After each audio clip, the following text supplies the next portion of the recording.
সম্মানিত ভিউয়ার্স, আসসালামু আলাইকুম। আশা রাখি সবাই ভালো আছেন। আজকের আমাদের আলোচনার বিষয় হলো সাহায্যকারী verb am, is, are, was, were এর ব্যবহার নিয়ে। আমরা যখন সেন্টেন্সে এই ভার্বগুলি ব্যবহার করি, তখন আমরা কখন am, is, are, was, were বসাবো, এটা দ্বারা আমরা ব্যবহার করতে পারি না, তাদের জন্য আজকের এই ক্লাসটি। এখানে সাহায্যকারী ভার্বগুলো হইল এম, ইজ এবং আর।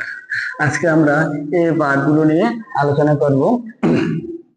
আমরা জানি মূলত সাহায্যকারী ভার্বগুলি ব্যবহৃত হয় সাবজেক্ট যদি প্লুরাল হয় তাহলে তার ভার্ব হবে প্লুরাল, আবার সাবজেক্ট যদি সিঙ্গুলার হয় তাহলে তার ভার্ব হবে সিঙ্গুলার। এখন আমরা জানবো এই পাঁচটা সাহায্যকারী ভার্বের মধ্যে কোনগুলি সিঙ্গুলার ভার্ব এবং কোনগুলি প্লুরাল ভার্ব। তো এখানে এম হচ্ছে সিঙ্গুলার, ইজ সিঙ্গুলার এবং ওয়াজ সিঙ্গুলার। এই পাঁচটা ভার্বের মধ্যে এম, ইজ এবং ওয়াজ এই তিনটা ভার্ব হচ্ছে সিঙ্গুলার। এর মধ্যে এম এবং ইজ এই দুটো হচ্ছে প্রেজেন্ট ফর্মের জন্য, আর ওয়াজ ব্যবহার করব যখন অতীতকালে কোনো কাজ বুঝাবে এরকম। তারপরে আর এবং ওয়ার এই দুইটা ভার্ব হলো প্লুরাল। সাবজেক্ট যদি প্লুরাল হয় সেক্ষেত্রে আমরা এই দুইটা ভার্ব ব্যবহার করব। আবার সাবজেক্ট যদি সিঙ্গুলার হয় সেক্ষেত্রে আমরা এম, ইজ এবং অজ এই তিনটা ভার্ব থেকে একটা ভার্ব ব্যবহার করব। এখন আমরা এই ভার্বগুলি কখন কোথায় ব্যবহার করব। তো এখানে একটা বাক্য হলো they dash playing football.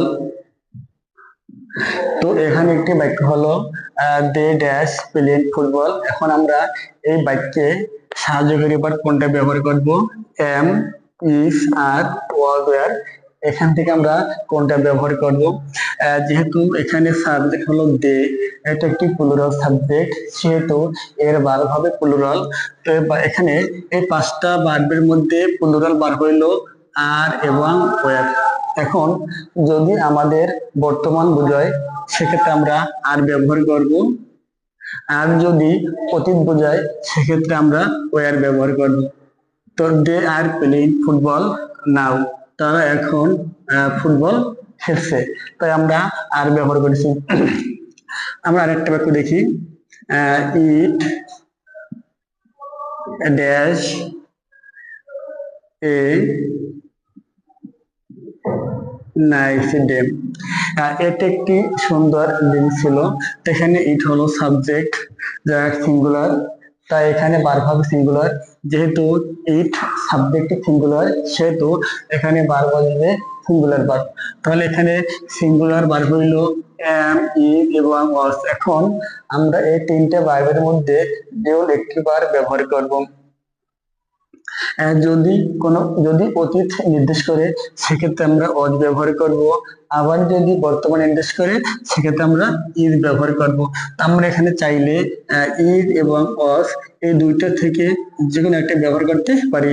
It is এর নাইস ডে, এটি একটি সুন্দর দিন। আবার ইট ওয়াজ এর নাইস ডে, এটি একটি সুন্দর দিন ছিল। তারপরে আই ড্যাশ এ স্টুডেন্ট, আমি একজন ছাত্র। এখানে আই সাবজেক্ট হলো আই, আই মানে আমি সিঙ্গুলার। যেহেতু সাবজেক্টটা সিঙ্গুলার সেহেতু এর ভার্ব হবে সিঙ্গুলার। তো এখানে সিঙ্গুলার ভার্ব হইল এম, ইজ এবং ওয়াজ, এই তিনটা ভার্ব হচ্ছে সিঙ্গুলার। যদি বর্তমান বোঝায় সেক্ষেত্রে আমরা এম ব্যবহার করব, আর যদি অতীত বোঝায় সেক্ষেত্রে আমরা ওয়াজ ব্যবহার করব। যদি বর্তমান বোঝায় সেক্ষেত্রে আমরা ইজ এবং এম এই দুইটার মধ্যে থেকে যে কোনো একটিকে ব্যবহার করতে পারবো না, কারণ আই এর পরে সবসময় সাহায্যকারী ভার্ব এম বসে, আই এম। তারপরে যদি আমরা অতীত বোঝাই, যেমন আমি একজন ছাত্র ছিলাম, তখন কি ব্যবহার করবো, I was, I was student. তারপরে আরেকটা বাক্য, আরিফ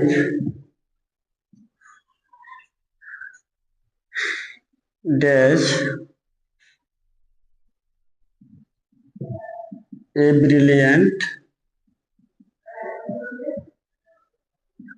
স্টুডেন্ট।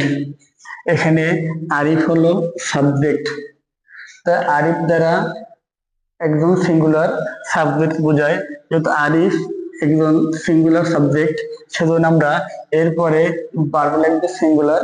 তো এখানে সিঙ্গুলার ভার্ব হলো এম, ইজ, ওয়াজ, এই তিনটা ভার্ব সিঙ্গুলার, কিন্তু এম এম শুধু আই কাটে, আই ছাড়া এম আর কেউ পাবে না। তো বাকি থাকলো ইজ এবং ওয়াজ। যদি বর্তমান বোঝায় সেক্ষেত্রে আমরা ইজ ব্যবহার করব, আর যদি অতীত বোঝায় সেক্ষেত্রে আমরা ওয়াজ ব্যবহার করব। Arif is a brilliant student, Arif একজন ভালো ছাত্র। আরিফ ওয়াজ এ ব্রিলিয়ান্ট স্টুডেন্ট, আরিফ একজন ভালো ছাত্র ছিল।